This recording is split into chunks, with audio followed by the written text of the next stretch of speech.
গোটেই অসম ঘূৰিছে চাগে প্ৰথম বজানীতে মই ইতিমধ্যে মই ইউটিউব কৰি জগতত মই চাৰ্চ কৰি পোৱা নাই কিন্তু আমাৰ বজানীতে অসমৰ ভিতৰত প্ৰথম নেকি আমাৰ বাগানীয়াসকলে চাহ মজদুৰসকলৰ ডেং বিহু উলিওৱা আপোনালোকে চাহ জনজাতি আপোনালোকে ক'ৰবাত পাইছে নাই পোৱা গতিকে hello' guys welcome to my channel TSK blog তো আজি আপোনালোকৰ এটা নতুন ভিডিঅ' লৈছোঁ ফাৰ্ষ্ট টাইম ডেং বিহু নাচিছে তো বিশেষকৈ একো নকওঁ তো গাইজ ভিডিঅ'টো ফুল চাব তো ভিডিঅ'টো চাই থাকক গাইজ গোটেই অসম ঘূৰিছে চাগে প্ৰথম বজানীতে মই ইতিমধ্যে মই ইউটিউব কৰি জগতত মই চাৰ্চ কৰি পোৱা নাই কিন্তু আমাৰ বজানীতে অসমৰ ভিতৰত প্ৰথম নেকি আমাৰ বাগানীয়াসকলে চাহ মজদুৰসকলৰ ডেং বিহু উলিওৱা আপোনালোকে চাহ জনজাতি আপোনালোকে ক'ৰবাত পাইছে নাই পোৱা গতিকে ইয়াৰ পৰা আমি চমুকৈ আমাৰ পবিত্ৰ বৰঠাকুৰ ককাইদেউক ক'বলৈ অনুৰোধ জনালোঁ চমুকৈ এটি কৈছে নেহৰ মুগাৰে মুহুৰা তাতোত কৈছে নে হৰৈ মাকো তাতোত কৈছে নেহৰ বহাগৰ বিহু কৈ নেনাচি কেনে কৈ থাকো আজি মই হেমন্ত দাসৰ এইকেইদিন খুব আমি কথা পাতি আছোঁ এই বিষয়টোক লৈ আচলতে ইয়াত উপস্থিত বাইদেউ আছে আৰু শিক্ষক আমাৰ শিক্ষকগৰাকী আছে আৰু অন্যান্যসকল যিসকল ইয়াৰ স্থানীয় ৰাইজ সকলোকে আমি দুলীয়াজনৰ সাংবাদিকৰ তৰফৰ পৰা আপোনালোকক আমাৰ নমস্কাৰ কৃতজ্ঞতা আৰু আগন্তুক ৰঙালী বিহুৰ শুভেচ্ছা জ্ঞাপন কৰিছোঁ এটি কথা কওঁ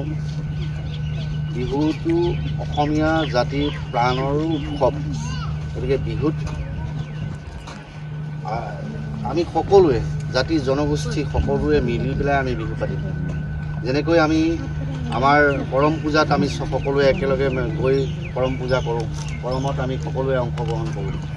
এই কৰম পূজা ভাগত যেনেকৈ আমি আমাৰ যিটো সকলোৱে আমি একেলগে লগ খাওঁ আমি ইয়াতে আমি অসমীয়াৰ এই মাটিত আমি বসবাস কৰিছোঁ আমি সকলোৱে আমি অসমীয়া তাৰপিছতে মই বামুণ মই কলিতা মই আহোম মই চাহ জনগোষ্ঠী এইটো কৈছোঁ আমাক প্ৰথম চিনাকি অসমীয়া আজি যদি উমা বেংগলোৰলৈ যায় প্ৰথম অসমীয়া বুলি তাই চিনাকি দিব মই অসমৰ পৰা আহিছোঁ সেইকাৰণে কৈছোঁ তই গামোচাখন লৈ থাকিবি আৰু উমাক আমি কেনেকৈ উলিয়াই নিব লাগে সেই কথাবিলাক চিন্তা চৰ্চা কৰিছোঁ হেমন্তই যথেষ্ট সহায় কৰিছে গতিকে আজি যিটো মই আৱেগিক হৈ গৈছোঁ মানে যিটো বস্তু আমাৰ ল'ৰা ছোৱালীবিলাকে এৰি দিছে জেং বিহু এৰি দিছে আমাৰ ল'ৰা ছোৱালী বহুতে এৰিছে কেৱল কম্পিটিশ্যন কেৱল প্ৰতিযোগিতা কৰিম সেই মনোভাৱটো লৈ পেলাই ষ্টেজত উঠে গতিকে আমাৰ ভাই ভনীসকলে যে আমাৰ এই চাহ জনগোষ্ঠীয় আমাৰ অবিচ্ছেদ্য অংগ এই জনগোষ্ঠীৰ যুৱতীসকলে খন শিশুসকল এনেকৈ যে ওলাই আহিছে ইমান ধুনীয়াকৈ সাজপাৰ পৰিধান কৰি গামখাৰু গেৰু মেজাং কৰি সকলো তেওঁলোকৰ মই দেখিছোঁ গলপতা গতিকে এই কথাবিলাক এই পাত কি সুধিব কেতিয়াবা তোমালোকক সুধিব এই পাত কি সুধিব গতিকে এইটো কি সুধিব এই মানে গতিকে কেতিয়াবা জাজে এইটো কি মাৰি আছে এই কথাখিনিও হেমন্ত বা আমাৰ ছাৰে আমাৰ যিজন তেখেতসকলে শিকাই দিব গতিকে প্ৰতিটো বস্তুৱে আমি যাতে সূক্ষ্মভাৱে চিন্তা কৰি পেলাই আমি লওঁ আমাৰ বিহুটোক আমি জীয়াই ৰাখোঁ আৰু আমি বিহুটো আজি এতিয়াই নহয় তোমালোকে 3 বছৰ শিকিছা আৰু বছৰ তোমালোক ডাঙৰ হৈ যাবা তোমালোকৰ পিছত সৰু আহিব সেই সকলোকে শিকাবা তোমালোকে যিখিনি শিকিছা সেইখিনি তোমালোকে শিকাবা তেওঁলোকক যাতে আমাৰ বিহুটো আমাৰ ঝুমুৰ হওক আমাৰ বিহু হওক আমাৰ অন্যান্য নৃত্য হওক সত্ৰীয়া হওক অন্যান্য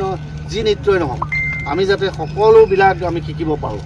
সত্ৰীয়া শিকিবলৈও তোমালোকে যদি আগ্ৰহ কৰা সত্ৰীয়াও শিকাব লাগিব তোমালোকক সত্ৰীয়া শিকিবও পাৰা তোমালোকে গতিকে সত্ৰীয়াও শিকিবা বিহু শিকিবা ঝুমুৰো শিকিবা সকলো আমি যাতে শিকি মেলি আমি আমাৰ অসমীয়া জাতিটো আমাৰ অসমৰ সংস্কৃতি এইবাৰ যেনেকৈ ঝুমুৰে বিশ্ব অভিলেখ কৰিছে এইবাৰ ঝুমুৰে বিশ্ব অভিলেখ কৰিলে কিমান ডাঙৰ এটা অনুষ্ঠান যোৱাবাৰ তাৰ আগৰ বছৰ বিহুৱে কৰিলে বিহুত নাচনীয়ে 1000-1200 নাচনীয়ে একেলগে নাচিলে গতিকে এইবাৰো ঝুমুৰত সেইটো হৈছে গতিকে আমি সকলোৱে মিলিজুলি একেখন চালিৰ তলত এটা ছাতিৰ তলত আমি যাতে একেলগে থাকিব পাৰোঁ সেই কথাবিলাকে আজি প্ৰমাণ কৰিছে আৰু তেতিয়া তোমালোকে ওলাই যাবা বিহু মঞ্চলৈ ওলাই যাবা সকলোৱে যাতে একে শৃংখলা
যদি নিজৰা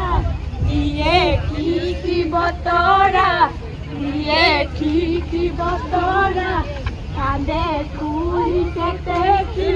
নাচে মা গুৰুপতি নাচে মা গুৰুপতি আকৌ খৰি আহু ফুলয় আকৌ